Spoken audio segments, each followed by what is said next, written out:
Cradle is a very nice looking game, especially when you consider that it was made in 2015. It's clearly a game with a very low budget, but for the most part, the developer has avoided all the usual cuts which lower production costs but also affect the product's quality. We have fully voiced dialogues with voice actors who sound convincing enough. As for Ultrawide, it's not really supported natively. You have to modify the game's files, but it was easy enough to do, so it's not that big a deal. Something that I found very appealing was the strange take the game has on the idea of a dystopian future. Since our character lives somewhere in the Mongolian steppe, he finds himself surrounded by mostly nature.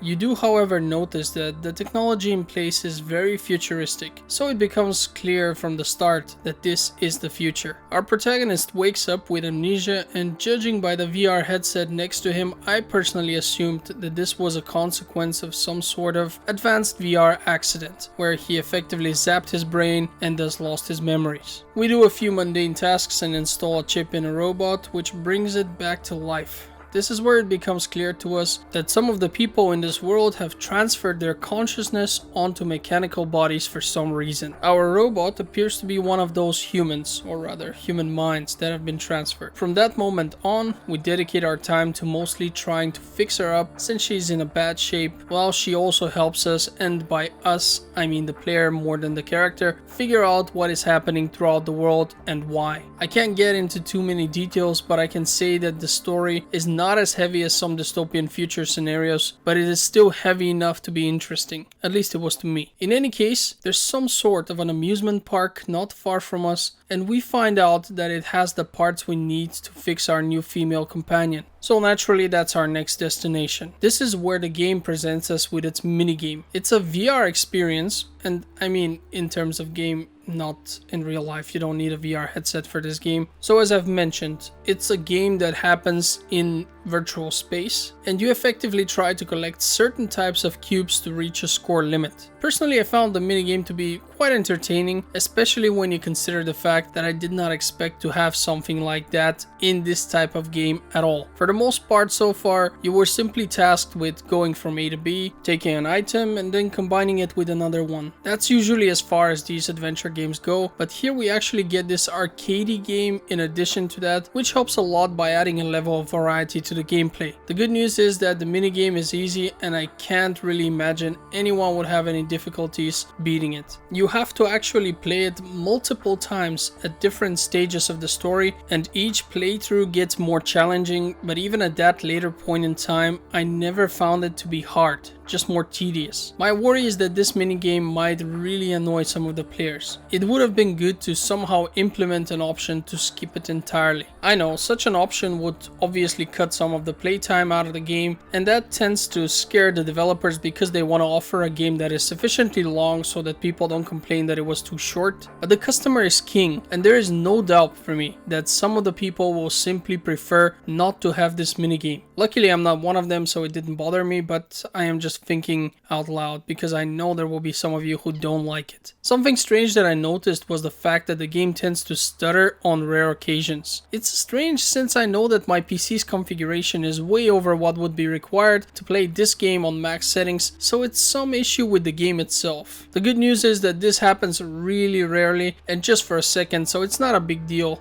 I mean, you can see the footage that I've recorded. You see how it stutters a little bit from time to time? Well, that's what I'm talking about. I really enjoyed the game's music and visuals, by the way. Especially the song that is played at the end of the game. I actually downloaded it and I'm listening to it on my MP3 player. You're probably thinking to yourself, MP3 player, what is this, 2010? Everyone uses their phones for music nowadays. Yeah, well, I kinda like my MP3 player and it doesn't drain my phone's battery, so I find that to be an advantage. Anyway, I digress. The point is that I really like the song. I did mention the more adventure gamey tasks you have to do outside of the arcade minigame. Those can at times be really cryptic. There was one which required me to find a remote control somewhere in the room. I tried for 15 minutes and then I had to Google it. Let's just say that it's hidden way too well. Searching for a needle in a haystack is simply not how I imagine having fun. But all things considered, even these kind of tasks seem to somehow fit into the game's story, to an extent. The game is very atmospheric. I did notice how, for example, the time of day also changes as you progress through the story. As the day comes closer to its end, so does the game, and as the light fades and the darkness takes over,